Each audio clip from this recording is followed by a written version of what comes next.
দেখো এই যে আমার কাকিমণি এটা মাছ বাচ্ছে, এখানে গুড়া মাছ।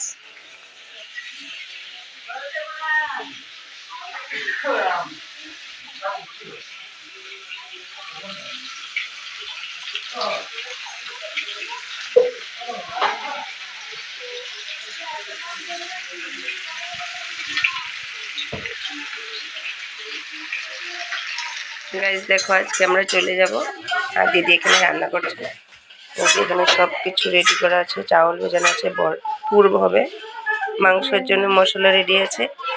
তারপর হচ্ছে যে এখানে বাবা মাংস কেটে রেখে দিয়েছে, লোকাল মুরগি আর কি। তো এখানে কাঠকলের পুর হবে শুটকি দিয়ে। তারপরে যে এখানে পটল ভাজা, আর একটুখানি পটল ভাজা হয়েছে এখানে প্লেটে রাখা আছে। দেখো এখানে ডাল সিদ্ধ করে রাখা আছে।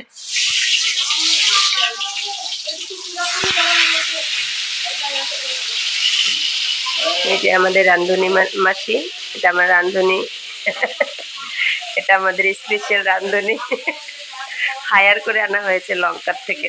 খুব দারুণ রান্না করে আর কি, তাই জন্য। আমার এই গপু দাদার সাথে খেলা করছে, মা এদিকে বসে বসে বাসন টাসন গুলো যারা যারা এনেছিল সবাইকে দিয়ে আসবে আর কি। দেখো এখানে ডাল রান্না হয়ে গেছে, মাছ চচ্চড়ি করা হয়ে গেছে, মাংসের জন্য এখানে আলু ভেজে রাখা আছে। তারপরে এখানে হচ্ছে মাংসটা ম্যারিনেট করা হবে। এখন মাংসটা রান্না করলে হয়ে যাবে, না এখনো পুর রেডি হয়নি, পুরের জন্য সবকিছু রেডি করে। এই যে আমাদের রাঁধুনি, এখন আমাদের শেফ আর কি, এখানে সবকিছু রেডি করছে। এখন মাংসটা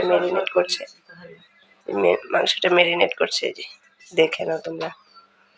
তোমরা সবাই চিকেন রান্না করো, সবাই পারো রাঁধতে, তারপরেও আমি একটু দেখিয়ে দিলাম আর কি।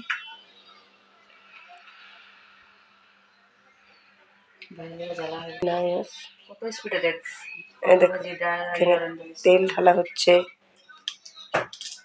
রান্না শেষে তো না,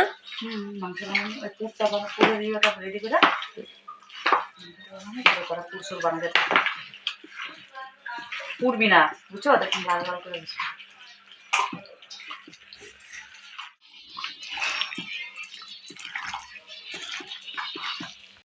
মাংসটা ম্যারিনেট করে আধা ঘন্টা রাখা হয়েছে, তারপর বসানো হয়ে গেছে। এবার চিকেনটা হয়ে গেলেই মানে রান্নাটা কমপ্লিট হয়ে যাবে।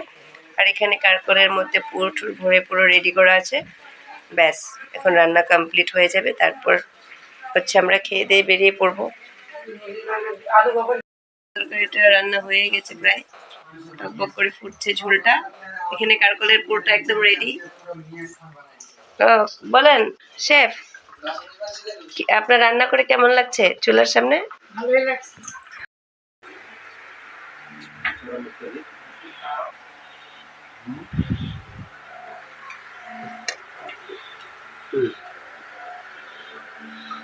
শ্বশুর বাড়ি আইসো, খাও।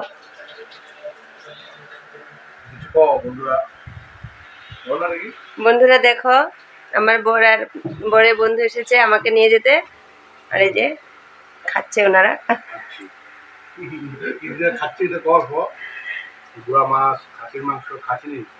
না লোকাল মুরগি, খাসি মাংস খাচ্ছে লোকাল মুরগি। আর কও তুমি কইবা খাইতেছ? ये रेसिपी थोड़ा अनकॉमन लगा, ये बर्गर के जैसा क्या है? ये पूर भात करेलार पूर, ये तो बहुत अच्छा लगा। शीतल का चटनी बना के इसके अंदर घुसा के बनाता है इसको। আর দিদি জানে তো। বন্ধুরা দেখো রেডি হয়ে গেলাম বাড়ি যাওয়ার জন্য, সবাইকে টাটা বাই বাই করে দিই একটু। ভাই আইগা খুড়ি যাব দে কাকি, যাই লঙ্কা দেবো কাজেলে যাই। হ্যাঁ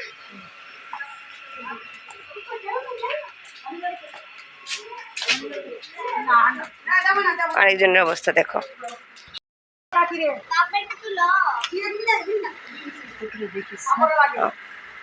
কাকে বাই বাই कर देना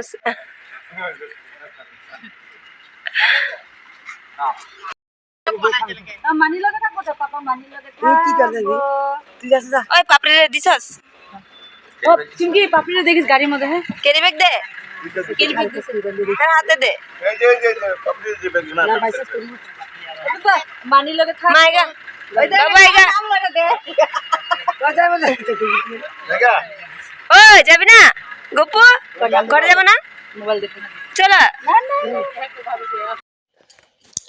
গাইস দেখো এখানে আমি তো খাওয়া দাওয়া সব কিছু আমাদের শেষ করে উঠে পড়লাম গাড়ির উদ্দেশ্যে মানে কি গাড়িতে উঠে পড়লাম আর কি তো বাপের বাড়ির রাস্তাগুলো গল্লিগুলো পার করে আসছি সত্যি খুবই খারাপ লাগে তাই না দেখো আমরা বিয়ে হয়ে যতই পুরনো হয়ে যাই বুড়ো হয়ে যাই তারপরেও মানে কি বলো তো বাপের বাড়ির মায়াটা তো ছাড়াই যায় না ওই লোকে বলে না বাপের বাড়ির কাক একটা দেখলেও নাকি অনেক মায়া হয় তাই না বাপের বাড়ির গাছপালা দেখলেও মায়া হয় তাই না যেই জায়গাটায় তুমি ছোট থেকে এতটা বড় হয়েছো সেই জায়গাটা দেখলে তো মায়া হবেই তাই না বুক ফেটে যায় তো সবাইকে ছেড়ে আসলাম চলে তো এই দেখো রাস্তার ভিউটা এত সুন্দর সবুজ আর সবুজ আর আকাশটাও এতটা সুন্দর লাগছিল কি বলবো বলতে বলতে বাড়ি চলে আসলাম বাড়ি এসে এখন অনেকক্ষণ হয়ে গেছিল বাড়ি আসা 1-1.5 ঘন্টা হয়েছে তো বাড়ি এসে এখন কি করছি সেটাই তোমাদের দেখাই দাও গপুর জন্য ম্যাগি বানাচ্ছি আর এদিকে ভাতটা বসিয়ে দিয়েছি আর এই যে হাঁড়ি দুটো দেখছো এটা ছিল ফ্রিজের ভিতরে মানে বোতল মনটা খুবই খারাপ লাগছে খুব খুব খুব খারাপ লাগছে আমি না এত কান্না করতে পারি না কারোর সামনে বুঝতে পেরেছো তো যখন বাবা মাকে ছেড়ে আসলাম না খুব খারাপ লাগছিল আমার সত্যি মানে কি বলবো এখন ভালো লাগছে না খুব একা একা লাগছে নিজেকে তো ওইদিকে আছে গপু আর কুঞ্চন এখানে আছে আর টিভি দেখছে